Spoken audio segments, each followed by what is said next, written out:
Hey there. Have you ever thought to yourself, I really like hockey and I'd love a show to listen to, but I also don't have enough nonsense in my life and questionable opinions. I got the show for you, bud. And there's some really, really thirsty person in that group, okay? That will be like, I'll give you $7 for that lemonade. And the $2 person is like, whoa, okay, walking away. That person's crazy. That is exactly what happens in free agency all the time. And that is a really good metaphor. And if you don't appreciate it, put the phone down and get out of here. We don't want you around. You can't say, hey, you tripped this guy, but also he dove. Well, if he dove, I didn't trip him. If you're a goalie, just, chill. You don't have to do as much as you think you need to do. But also we talk about hockey. So go check out Siren Sounder, a Canes podcast on the Hockey Podcast Network. New episodes every Monday and after every playoff game during the playoffs. Let's go, Canes!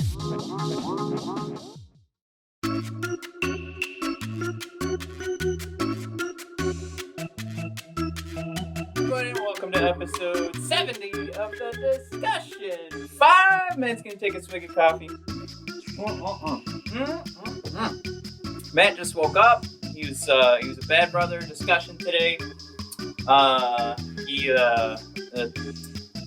Sweet little thing, my baby girl. She's regressing in her sleep patterns, so now she's waking up in the middle of the night again. Not normal for a baby, so of a 1-year-old.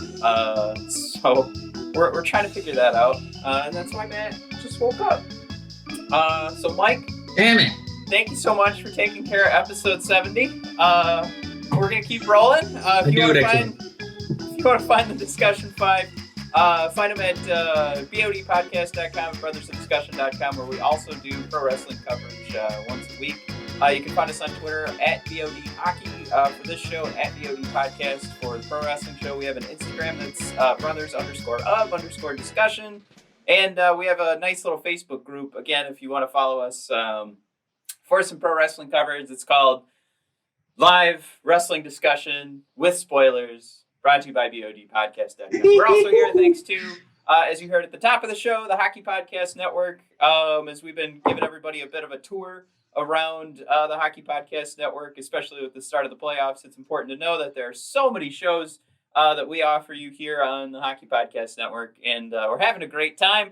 And don't let Matt sleeping in make you think that he's not excited to do this every Sunday. It just so happened that he was up late playing Warzone, and then the baby woke up an hour later, and then and there was a thunderstorm. Thunderstorms are scary for different reasons when you own a home and you just put in a patio that requires no heavy rain for 48 hours. So we just finished the patio yesterday. I took pictures of it, posted it on our Twitter at BOD Hockey, and it says no rain for 48 hours. That's how you should plan on doing it. We rolled the dice because it said 50% chance of rain, and it was a downpour. An absolute downpour. So we're going to see how this goes. We might have to resurface our patio, but Mike, nice. I'm gonna break the fourth wall and say we got to get out of here quickly. With me sleeping in, we screwed up the entire schedule. So let's jump in here. Don't stay avoided. Mike, the New York Rangers get the first overall pick. We are almost a week removed from that happening. Yeah. I got to tell you, at the time, I was still angry. I was still pissed. I still saw it as, okay, another big market gets a top pick. I mean, it's the Rangers haven't moved up since last year. I mean, now they get Lafreniere and Capo, and I think they have goalie prospects of the yin yang. But Matt, I'm going to say that this is still not a doomsday code red, because at least it's not Toronto. It's not. Well, I would still like to see Toronto get the first pick, and then there's some pretty good goalies in this draft. I think we're gonna pass on Lafreniere. We already have a top line. It's at least it's not Toronto would have been my funniest pick. It's not Winnipeg, which is what I wanted, but it is not Pittsburgh. That's all I asked. So Matt, if this league that we love to watch, it's the most poorly managed professional sports league with its fingers in the United States. It's easily maybe a top 6 sport at this point, as golf and NASCAR still seem to make money. Right. And arguably, as bowling and cornhole make their ways up the popularity ranks, hockey could be dropping to 8th or 9th if you count like professional wrestling. So maybe if they actually build another super team that's in a big city, get New York interested, they have a lot of money. Maybe this will help sell this league, but it's definitely still a fishy victor for that first pick, but it's not a playoff team, not a real playoff team, I'll say. No, that's a good point too, but I think this definitely pushes them, because there was the conversation, like once Artemi Panarin came in to New York, like is this possible that this team could fit in the bubble? And of course they did get to be a playoff team this year because of the rules and how everything worked out. But I that's where I said at the start I was still angry about it for some dumb reason. But I think now, and with the points that you're making, like I do definitely feel better, and I absolutely agree. Like, it's better for the sport for New York, who's on the verge. You get that next year with Capo. You get a prospect that's barely a prospect and is ready to be inserted into your lineup. I would like to talk to the New York Rangers team, the podcast, which is Broadway Boys. I'm curious if they are going to trade, because they already have a pretty good winger. I'm wondering if maybe there's some other spaces they'd like to fill, and maybe trade down. I don't know. We'll see. Let the Red Wings trade up. Yeah, I mean, I think they'd rather talk to the Ottawa Senators, who have 2 top 5 picks, but number 4 is pretty good.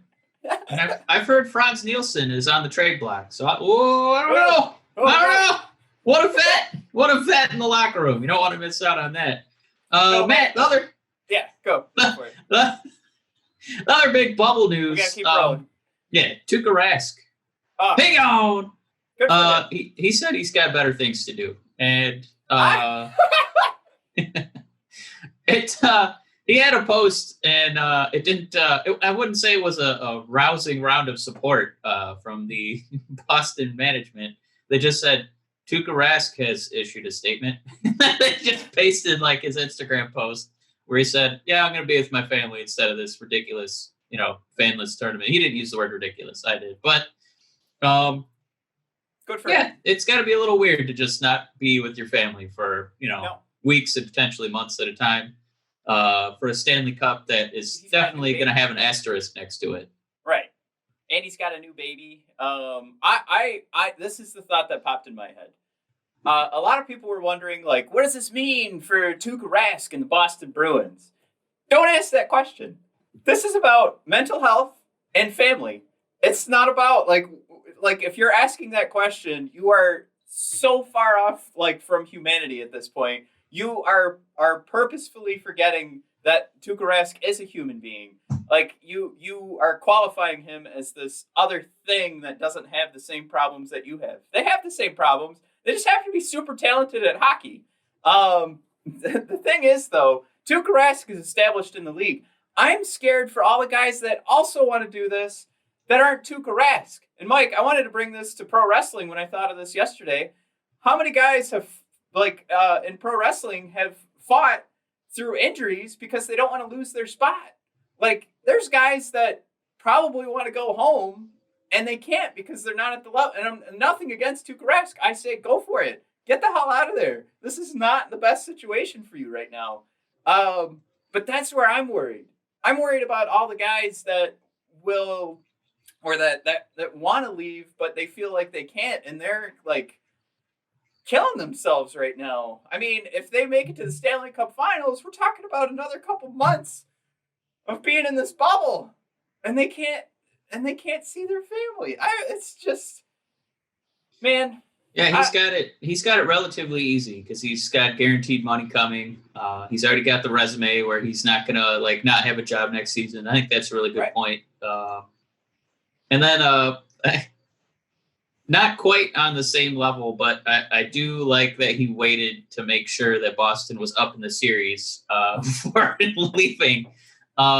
He's like, all right, things are good. Lose yesterday. If only because if they were losing and then he left, it'd kind of be like, well, I mean, what kind of sacrifice are you really making? You're only going to be playing, 1 or 2 more games anyway. But, Boston's up now. So now it's, a more meaningful statement.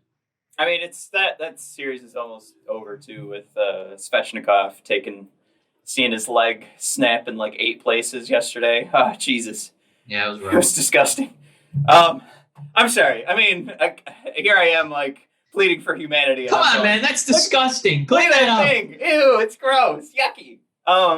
You are grossing me out. Come on, Andre. Pull it together. Literally. All right, but as we keep rolling along here, we got to get this episode moving. Playoff roundup. Mike, I think we're both high-fiving about this. I don't know why. I want Vegas to win a cup so bad. I think this is the best opportunity they've had, especially getting this super easy first-round matchup where it's clear the Chicago Blackhawks spent their entire tank to get into the playoffs officially.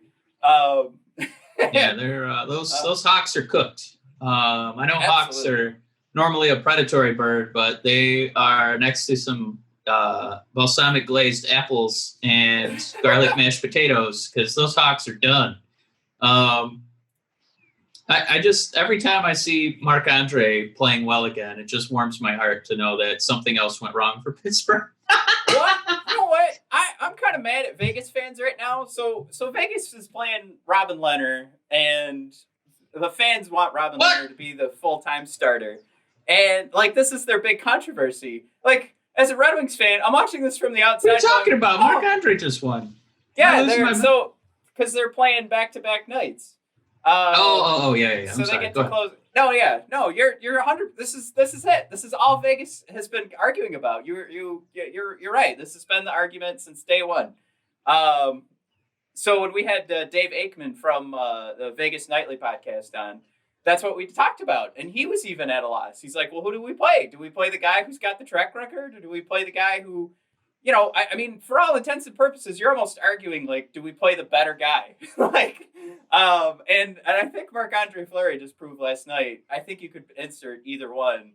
And, I mean, Fleury got him to the Cup Finals before. I just can't, it blows my mind that it's a controversy instead of just going, wow, we have 2 great options at any point in these playoffs, especially when there's going to be so many games played back-to-back because they want to get this done. Yeah. I think Vegas, they are honestly in the best position of any team right now. And a little hint, with Mark Stone playing so well, and we're doing our 2010 NHL Redraft in a minute here. That guy he's just fantastic. There's so many guys that are awesome. And then, do they produce at the same level? Do they do what they're supposed to do, with the 2-way game with Mark Stone? And it's just nonstop with the guy. I mean, he's easily one of the best acquisitions the Knights have done that wasn't part of their expansion draft. Definitely not Thomas Tatar. It was Mark Stone. One quick point. While we're in the bubble and the playoff games are definitely kind of getting crunched together so we can wrap this up before anybody gets sick. I just want to say what an upgrade it is to get these. I don't know what kind of damage it does to the players doing back-to-backs, especially on instances where you might have a 5 overtime game. And I know they kind of made special accommodations for that and moved it, but I'm saying selfishly, I love that it's the NCAA, Final Four tournament, that you basically get, these sport games back to back to back to back all day. And they're trying to, you get them to a point where there's actual momentum and you kind of remember what happened in the last game instead of these instances where it's 2-3 days between games and you can't even remember who was leading the series, who even scored in the last game, what the storyline was. It's just, now it's almost like binge watching it on Netflix, just going back to back to back to back like that. Yeah. So I think it just adds to the enjoyability value for the person watching at home. Sorry for the players. It probably sucks. You don't get time to let the bruises and bumps heal, but it's nice for us. I think it might go both ways. I think they might want to get this done with because, like, now they get, like, if you took a salary of these guys and like spread it out over all the months, or you're like, all right, or we could just get paid the same amount in like 2 weeks. So, I was wonder. always my dream when I doing hourly jobs. Like, can I just work 2 out of the 7 days of the week? 40, and I'll work 48 straight hours. I'll do like a fireman shift. Yeah, that's appealing to me. Yeah. Okay, so we want to talk about. Just briefly, because I like seeing Yzerman's old team succeed, especially after last year's embarrassing shellacking in the first round at the hands of the Blue Jackets. But they could easily be in the same situation right now too. It's kind of scary. Yeah, just Braden Point and our boy Victor Hedman, who just went really high in our redraft. Number those one. guys are kicking some ass right now. It seems like every time I turn on a hockey highlight, it's just Braden Point with his arms in the air. I know they're only up 2-1, but it's I don't know, something about watching the Lightning. I just root for them, and I'm happy for their success now. And every time I see Hedman like score, assist in the play, in the he's in the shit. If we were in Vietnam, I can't help but think, my God, Mo Seider is kind of the same shape. So maybe if we just kind of superimpose that, it'll work for us. Yeah. All right. We got our Victor Hedman. Nailed it. I mean, it is kind of funny that he was projected to go so late in the draft. And it's always that question of like, well, do you pick the guy that's just scouted to be in the top 5, or do you pick that guy who you just know is going to fit like the mold that you want? And, you know, there could have been another team that just lucked into a Mo Seider. And then we'd be talking about how they're the Datsuk Diamond in the Rough pick. But as we term it on our little show and our redrafts. But maybe you just go out and you're like, fuck it, I'm going to pick the guy that I know is going to work.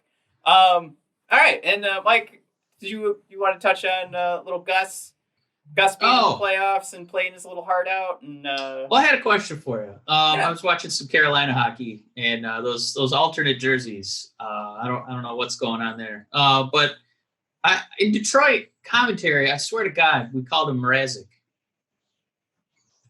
Is that not Mrazek? No, I know. Now it's Mrazek.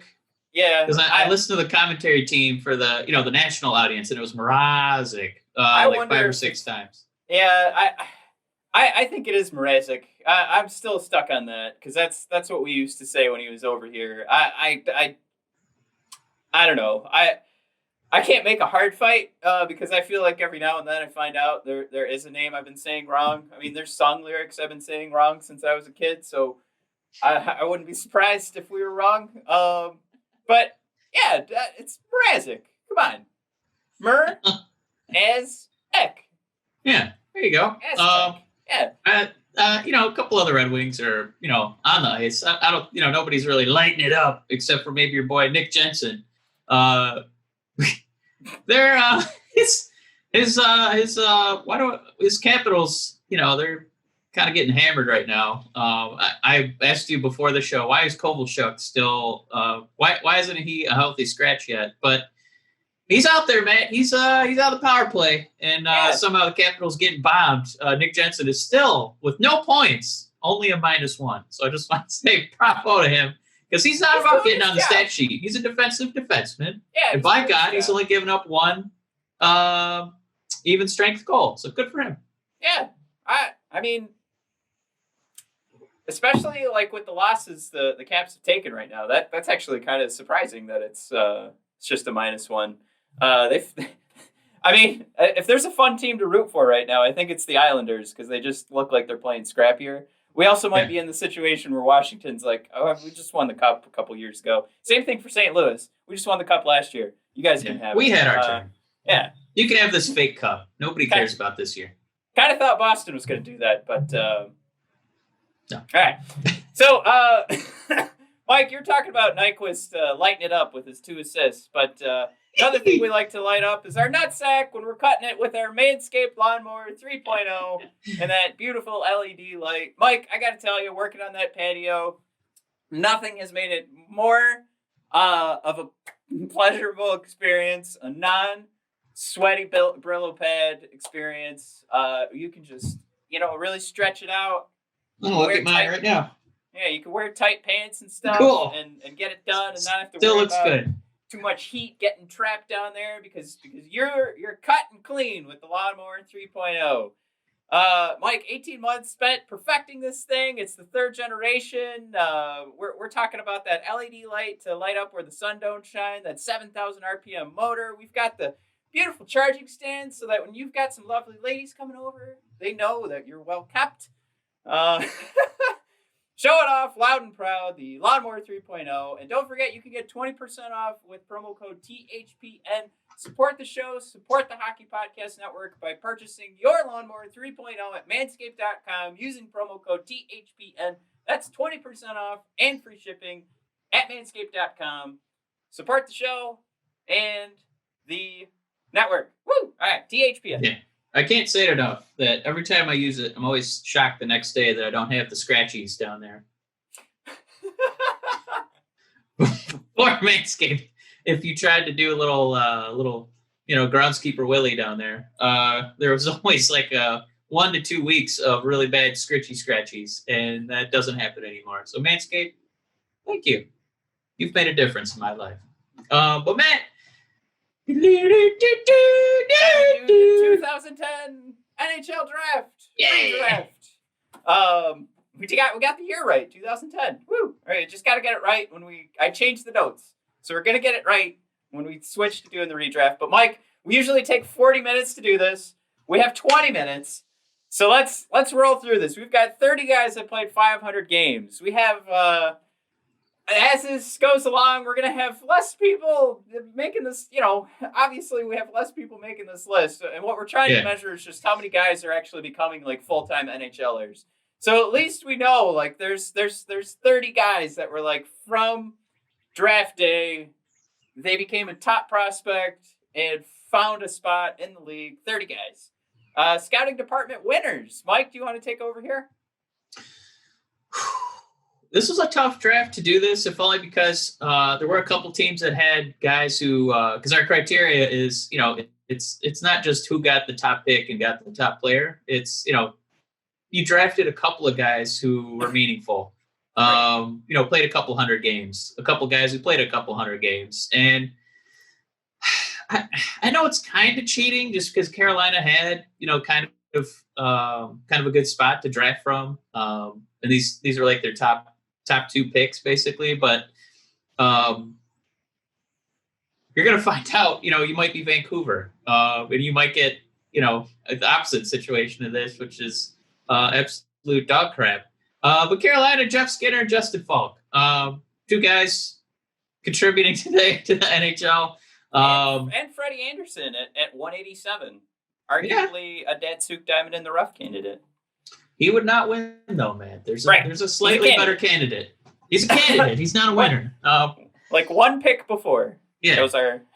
We also had I threw Minnesota up there. Michael Granlund, Johan Larsson, and then a Clancy Award winner, but not for his novel writing. Not a Tom Clancy Award winner. Jason Zucker won a humanitarian award. So I always like throwing those little nuggets out there.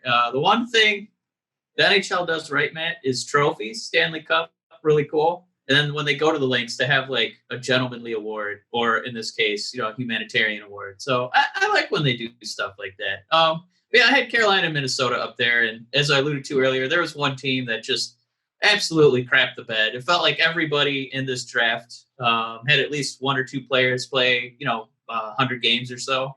Yeah. Vancouver, 1 man game played. Woo! So, famously, Alex Friesen from Niagara, and from the OHL. That wasn't bad, man. Matt, your favorite player in the history of organized sports was Pavel Datsyuk. He was. And we have a Pavel Datsyuk Diamond in the Roof winner. Matt, who was it this year? It's my boy that we were actually discussing earlier. Is Mark Stone. He's a guy that you have him pegged as a two-way forward, and I mean like not you, but like me. How do you turn? I went out on a limb. Yeah. What's the general you? Yeah. Yeah, I mean, this was a guy that was huge for Ottawa, especially when they got to trade him away. And, I mean, everything seems to be working out pretty good for Ottawa now with all the draft picks they got from having their fire sale the last few years. But, yeah, this is a guy that is a top two-way forward. He's getting his Selke votes. He's getting his Hart votes because now he's putting up the points like a gangbuster. And now he's leading the way for Vegas. And I'm still saying over the last couple of years, it's one of the best pickups, because you look at like what Ottawa was throwing away. Erik Karlsson, he's a shell of a man. Matt Duchene, or I should say, he's a shell of himself. He's not that Karlsson's not that bad, but he's definitely a shade, past where he used to be. And Matt Duchene didn't really seem to help the Predators do too much. But Mark Stone, that was the guy that I think the rest of the NHL should have been knocking on the door for to Ottawa to pick him up, and Vegas nailed it, and he's making all the difference in the world. And a hell of a move too to trade for him and then sign him to like a 6-year contract. But Mark Stone, good on you. I also want to say in my my own ranking of this draft, I have 2 other guys that could have been Datsuk Diamond in the rough. They were definitely nominees, but they ended up in my top 10 draft board for what we're going to be drafting in the redraft here. Mike, the Good Boy Award could actually go to one of the guys I'm referencing in regards to a Datsuk Diamond in the Rough winner. He's in my top 10 for the redraft. But this fella was not as big a surprise as who I'm referencing there. It was Klingberg. But I'm talking about Vladimir Tarasenko. He's going to get our Good Boy Award only because there's been so much controversy of Tarasenko sticking around in St. Louis, and now the controversy's been ignited again after St. Louis looks like they're going down in the first round. I mean, we were talking about blowing up the team a year ago. We'll take them. Yeah, we got the cap space. Fork them over. We'll take a little Tarasenko on that first line. Huh? I wonder if we could make the argument, like, you know what? He gets injured all the time. You guys got to give us a draft pick if we're going to take Tarasenko. Like, some of that stuff's got to go down for Toronto. That's an episode I'm excited to do when we start looking around and going, who are we going to take? We'll take Tarasenko. I think, I don't know. Those salary cap dump trades? Yeah. I'm going to say I don't know his salary off the top of my head or what his contract looks like. So, I don't know. Can I stumble through this and pick it up even though we if I were to just guess, I think he signed like an 8-year, $60 million contract. All right, so his contract is up in 2022-23, which could line up right when whoever we draft this year needs their restricted free agent contract to be restructured. So we just bid adieu to Tarasenko, or, at that point, maybe after he goes 3 seasons of no points with us, we offer him a couple mil. Anyways, that's our Datsuk Diamond in the Rough. I'm sorry, he's our good boy. I'm so all over the place right now. And the Red Wings, I would say, actually had a pretty good draft here. Nobody's still on the team that we're gonna bring up. That's not the criteria. Yeah, this isn't the Good Boy Award. This is, did you play in the NHL? Did you make a difference? And arguably the second best goaltender taken out of this draft. I think you could make the argument that he might.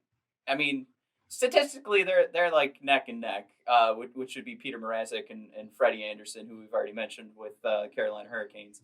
But so the Red Wings get Riley Sheahan, who famously had that entire season of no goals.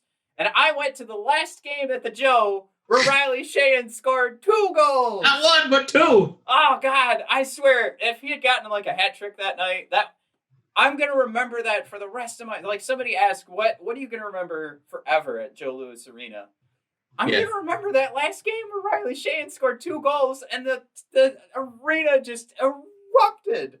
Like, that's like having a 20-year dry spell, and then you meet Margot Robbie in a bar. Like, wow, you're gonna give me a shot? Woo! That's the perfect analogy. Yeah, it's like when we closed when we closed Tiger Stadium, and was it Robert Fick that got a grand slam to end the night? Yeah. Just, a name we're only going to remember because they did something great on that last night. And there's our proof that we actually live in Detroit and like Detroit sports teams. Also, famously, Timo Pulkkinen, I think famously for Red Wings fans, is some guy that I thought we were going to get and was going to be this awesome sniper, and it just never really panned out. But, he's still got 83 games in the NHL. That's 83 more than I'm ever going to sniff. So, but yeah, not a bad draft. And we can't forget Järnkrok, Matt. Oh, right. Our second rounder, I think, pick 51 from Sweden. Yeah. Järnkrok ends up with 183 points in 459 games. Where is he? Is he in Nashville right now? Yeah. Yeah. He's filling roles. He's filling holes. Give old Järnkrok a pat on the back. Is he the Undertaker? He's filling holes. Holes in lineups. He's not a top, top six. But you can't go wrong with a good old bottom six. Is he a top 12 forward? He's quite the bottom. He's a top 15. So, Mike, NHL redraft for the 2010 draft.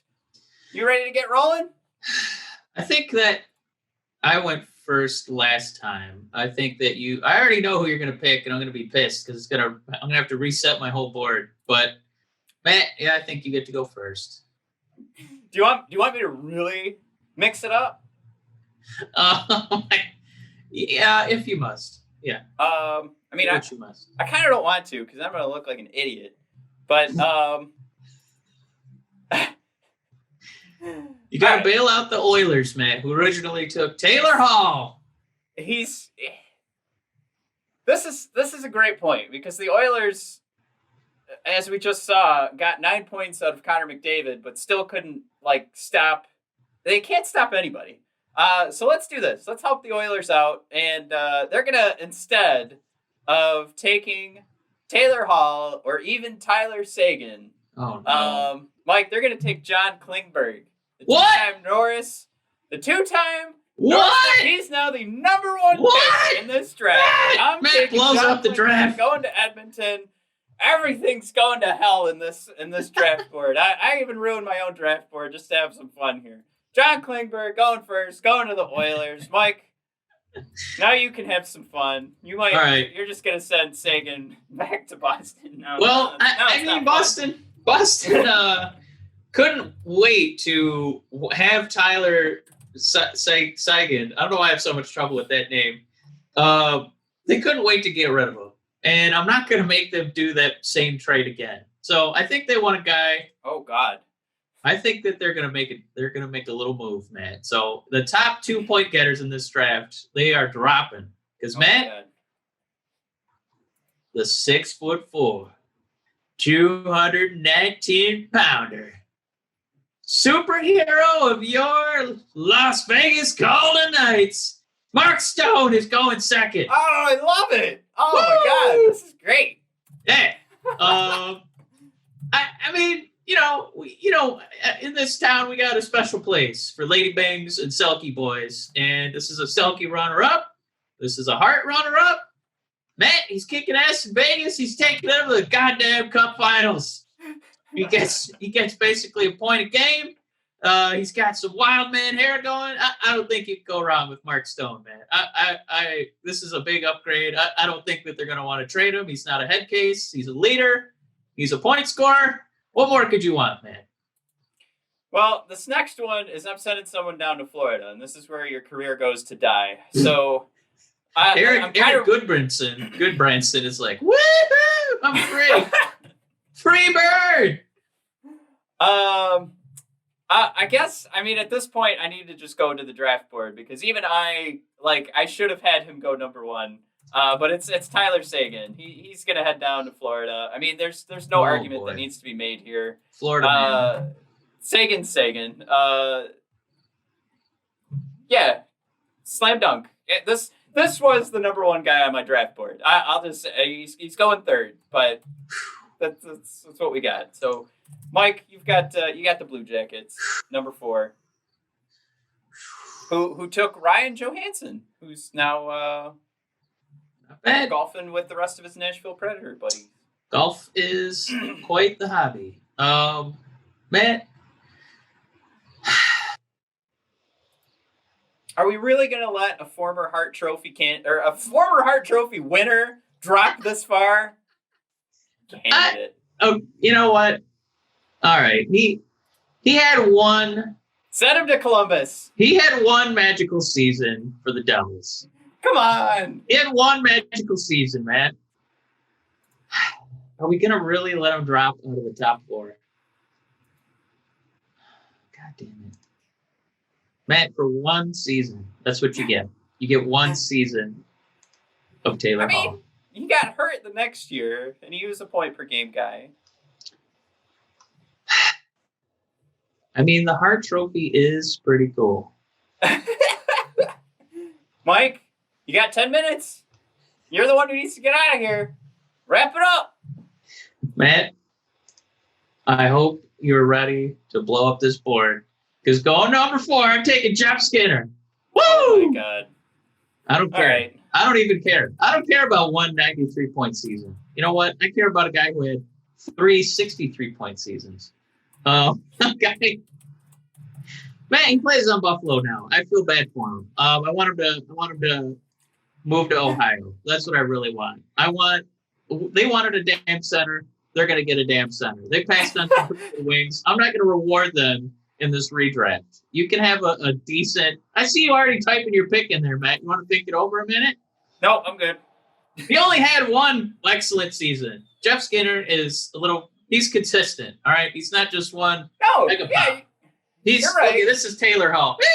The flat line. At least Jeff Skinner's got a bit of a pulse season to season. So I'm taking Skinner fourth. You're not talking me out of it, Matt. I'm going to say Taylor did suffer with some, being surrounded by hot garbage. So I am going to take Taylor Hall at 5. Ooh, and I can't coattail MVP. Ooh. Can't believe a Hart Trophy winner. We're going to have him fall all the way to 5. But heading over to the Islanders, I think this is good for the Islanders. So now what? Now we're saying 2 straight seasons. We're not counting our redraft from last year, but or our previous redrafts, I should say. But I mean, this is the direction they want to go. I mean, now they've got a John Tavares, and now they've got a Taylor Hall. And I just Niederreiter, didn't really pan out like you would have hoped to pick 5 would. So this is a definite upgrade, I think, with Taylor Hall. I get what you're saying, Mike. There's injuries, there's a lot of struggles, but let's put him on a team where he gets to play with John Tavares. I think, Connor McDavid's coming down the line if he stays with Edmonton in a few years, but I think it's a whole different bag of worms to play with, like more of a power forward with John Tavares as opposed to Connor McDavid, who's all about speed. Taylor Hall, give me that. All right, Mike, you got number 6 with Tampa Bay Amazingly, Lightning. This guy has a reputation for getting injured, and First he's really only gotten hurt. Yzerman. He's only gotten hurt once, so I think if Steve could do it one more time, I think he's going to draft the player that he's going to trade for this offseason. Ladies and gentlemen, coming all the way to Tampa Bay. Get ready for Vladimir Tarasenko. Oh, boy. He's more productive than Connolly.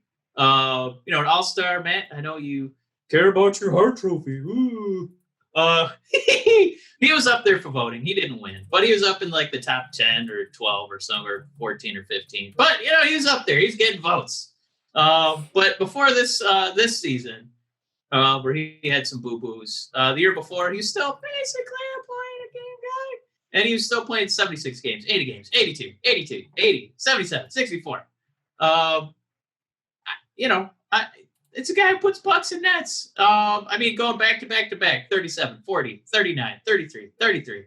I think that Tampa would be excited to do this, and I hope that the Red Wings can eat up some of that salary and find some way to swindle the Blues out of this guy. That would be a great pickup for us. Matt, welcome the former Russian Federation superstar, Vladimir Tarasenko. Well, I think I actually get to upgrade here for the Hurricanes because you took Jeff Skinner at number 4, going over to the Blue Jackets, who took Ryan Johansen. I look at how the points per game are working out, and I'm going to say Ryan Johansen is the guy who's a little bit more productive. I'm going Johansen at 7 for the Hurricanes. They felt they needed a center. Damn it, they're going to get to go home with one. I am actually breaking out my own draft board to do this, so I'm not necessarily drafting right now in the order that I thought that these players ranked.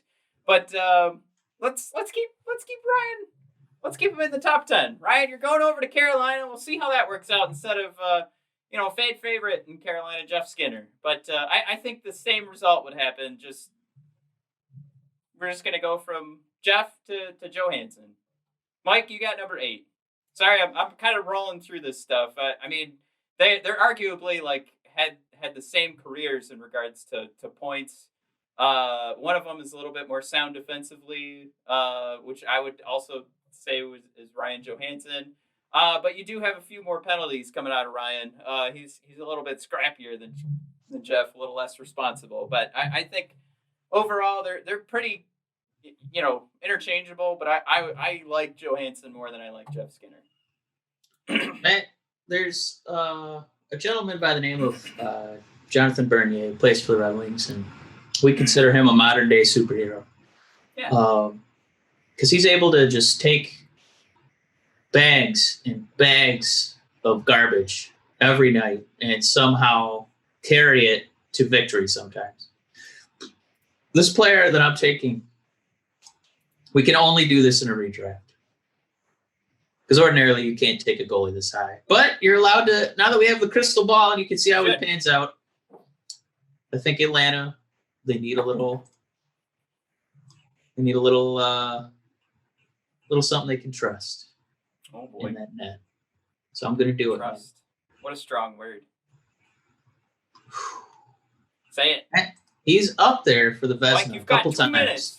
He's up there for the Vezina sometimes. All right? Matt, if you play a minimum of 25 games and you give up the fewest goals against, you are up for a William Jennings trophy. Who even knew that this was a trophy? I think they made this up just so he could have something on his NHL reference page. But Matt, going to Atlanta. He's getting out of Toronto. He's not going to have that Bernier life that he's been doing the past couple of years, where he's just not the GOAT as in the greatest of all time, but he's a blame GOAT. It's not his fault. Damn it, Frederick Anderson, go to Atlanta. All right, you get to be at the Coca-Cola Museum. It's nice and warm down there. You're getting all-star votes. You're a safe percentage of 916 playing behind Toronto. Who knows? Sky's the limit in Atlanta. I know he's not going to a better team, all right, but he still has pretty good numbers, and he's the best goalie out of this draft. And I would be remiss if we didn't take one goalie in this draft. So it's not going to be Mrazek, as much as I love him. Matt, Frederick Anderson makes the redraft. I'm bringing him in.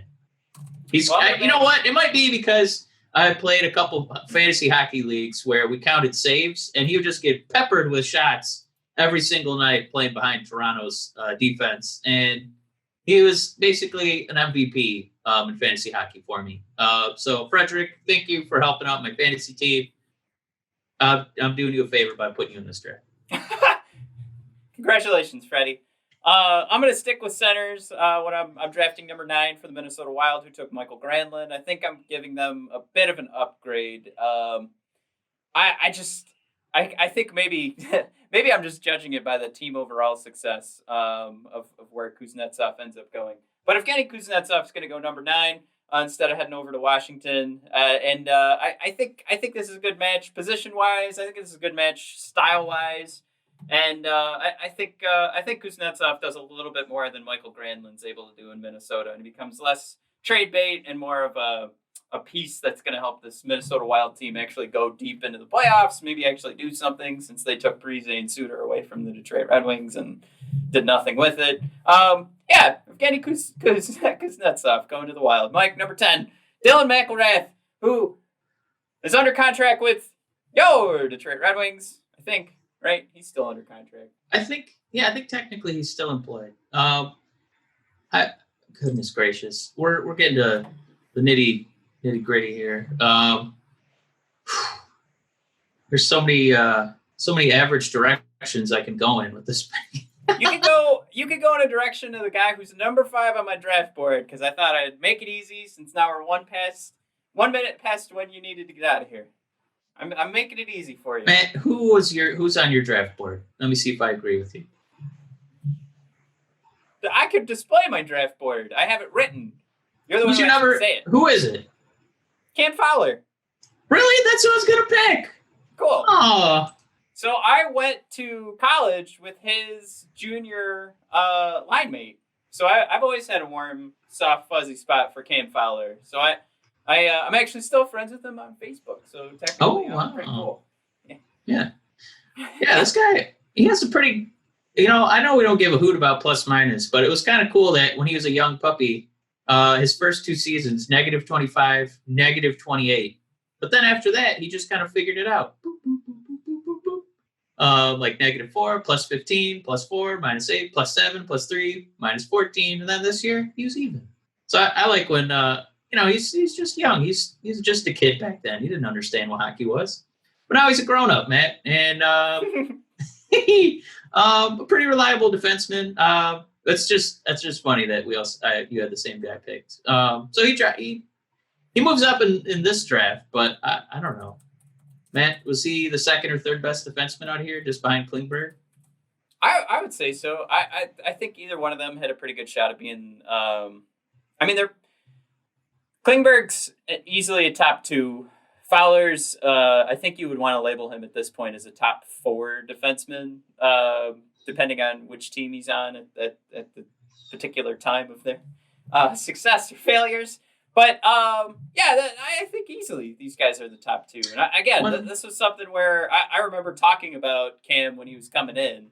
And I wouldn't say that he ended up being, the franchise changer, but he's a difference maker. And, I think if the Red Wings picked up a Cam Fowler in the next couple of years to fill out their porous defensive setup, you pull in a top 4 defenseman, I think you're doing pretty good. It's when you're like picking up when you have like 12 7th defensemen and you're like, they're all pretty serviceable and they're they wouldn't make anybody else's team. Yeah. Last fun fact too. Cam Fowler had to play his minor league hockey with the team for Detroit Honey Baked Ham. Wait, what? Detroit Honey Baked Ham. You mean that's his junior team? Yeah, that was his junior team. Oh. Before he was in the developmental leagues, he's in the Detroit Honey Baked Ham League. That's kind of probably fun. That's probably how I ended up going to school with his line mate. Yeah. It was kind of sad to talk to that kid about it, and I was like, "Oh, so are you going in the draft?" And no, that's why I'm in college. Oh. All right. Well, cool. All right. Well, All right, I think that wraps it up. And unless we want to take Dylan McElrath, number 11, man. No, I'm good. So we've got Klingberg, Mark Stone, Tyler Seguin, Jeff Skinner, Taylor Hall, Vlad Tarasenko, Ryan Johansen, Freddie Anderson, Evgeny Kuznetsov, and Cam Fowler. We should do that every redraft. That's our top 10 guys going in the 2010 draft. If you guys are listening, you're seeing our posts on Twitter, or you're watching us on YouTube, let us know who was in your top 10, and follow along at BOD Podcast, at BOD Hockey. Instagram is brothers_of_discussion. And please subscribe, rate, and review both on YouTube and on Apple Podcasts. It's a great deal of wonder for the show. Thank you so much for tuning in, everybody. Have a nice week.